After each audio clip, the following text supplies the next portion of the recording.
Hey there. You know, in my business, I see a lot of amazing things walk through the door. Old swords, vintage guitars, you name it.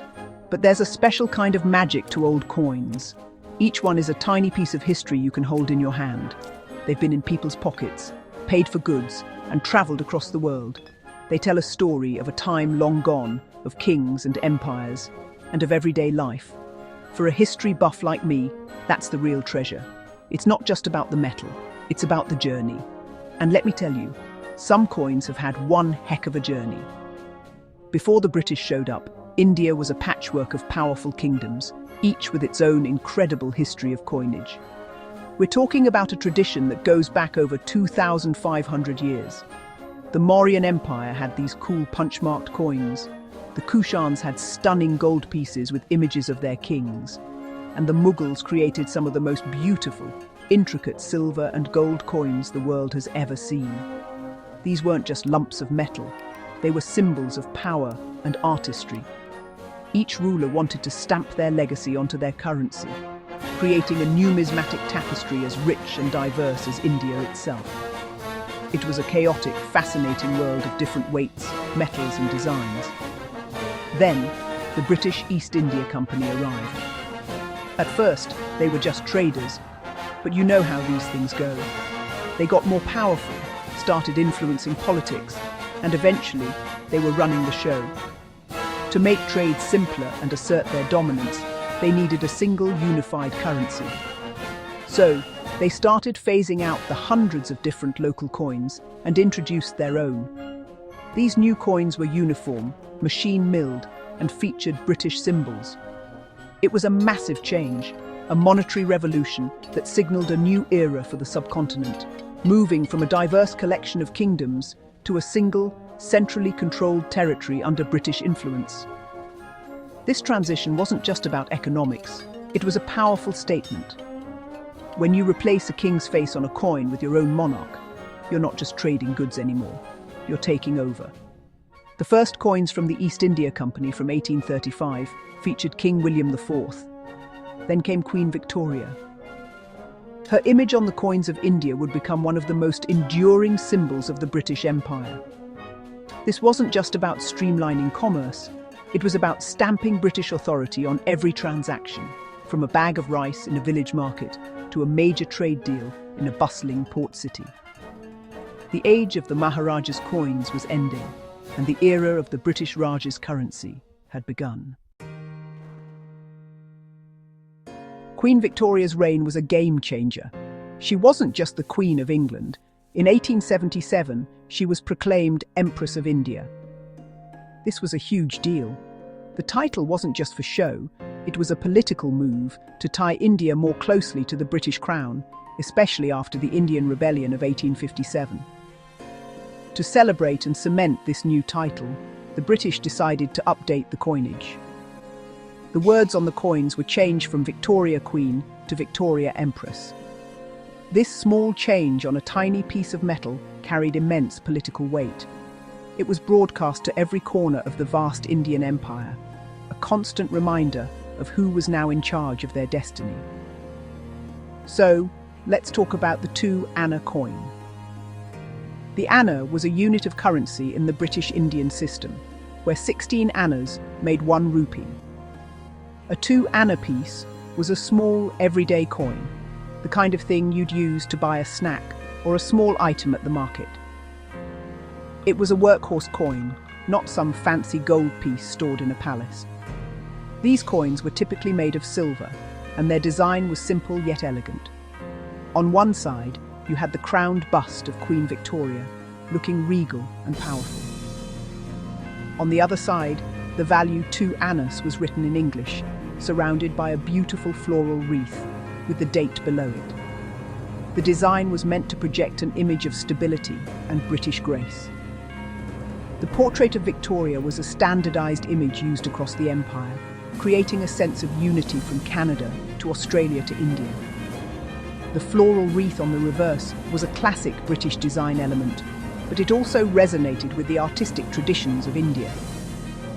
The coin was a fusion of 2 worlds, the industrial imperial power of Britain and the land it now ruled. Millions upon millions of these coins were minted and circulated, becoming a familiar part of daily life for an entire generation of people living under the British Raj.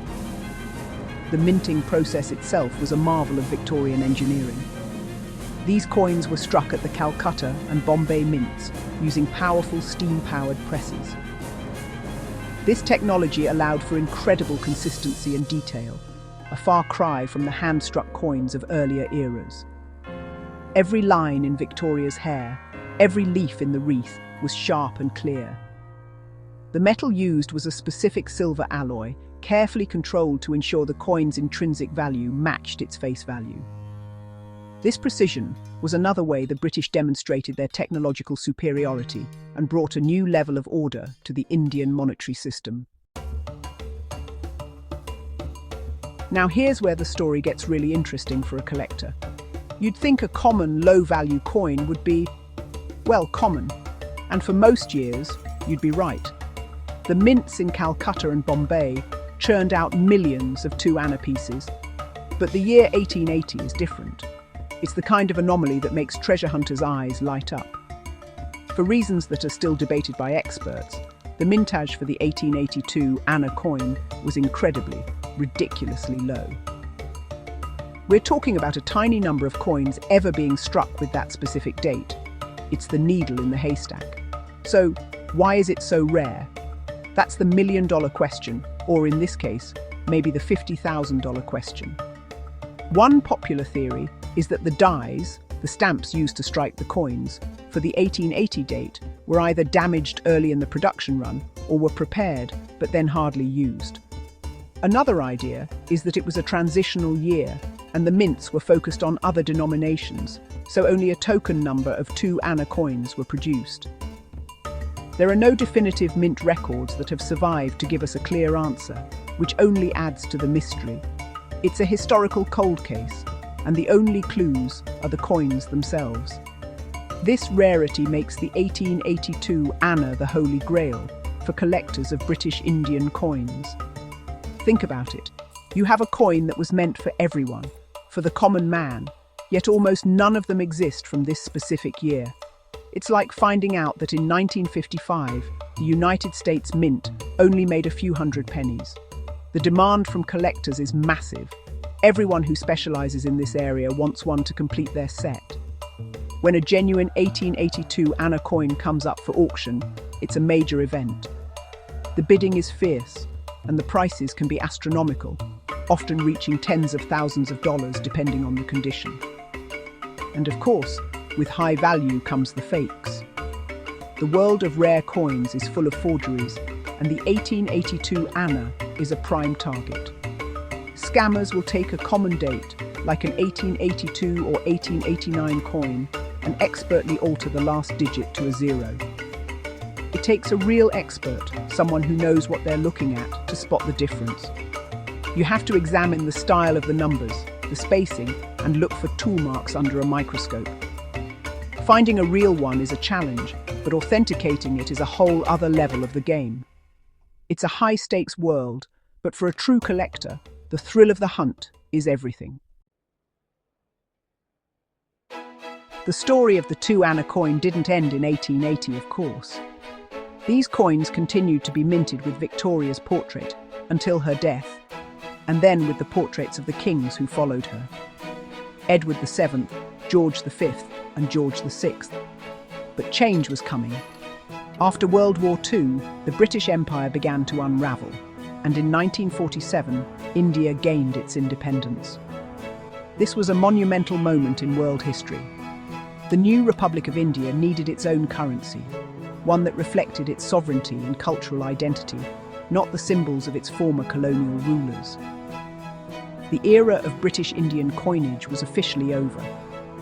After 1947, the old coins of the British Raj, including all the 2 anna pieces, were gradually withdrawn from circulation. They were replaced by new coins featuring Indian national symbols, like the Ashoka lion capital. For a while, the old silver coins were just melted down for their metal value. People would trade them in at banks, and they would be destroyed, lost to history forever. Imagine how many rare dates, maybe even a stray 1880, were tossed into the furnace without a second thought. It's a painful idea for a collector, but that's what happens when history moves on. The old makes way for the new, but thankfully, not all of them were destroyed. Coin collecting, or numismatics, became more popular over time. People started saving these old coins, pulling them out of circulation and putting them into albums. They realized these weren't just obsolete pieces of silver. They were artifacts from a pivotal chapter in their country's history. The portrait of Victoria, once a symbol of foreign rule, was now seen through a historical lens. These coins became collectibles, and people started paying attention to the dates, mint marks, and rarity. The humble 2 Anna coin started a new life, not as currency, but as a prized possession. So why should an American collector get excited about a small silver coin from India? Because it's a fantastic story. It's a story about empires rising and falling, about a powerful queen, a mysterious production shortage, and the thrill of the hunt. The 1882 Anna is an icon of rarity that transcends borders. It's a challenge. Finding one is tough, affording one is tougher, and authenticating one is the ultimate test. It represents a tangible connection to a fascinating period of world history. And at the end of the day, that's what great collecting is all about, owning a piece of the story. And believe me, this is one story you want a piece of.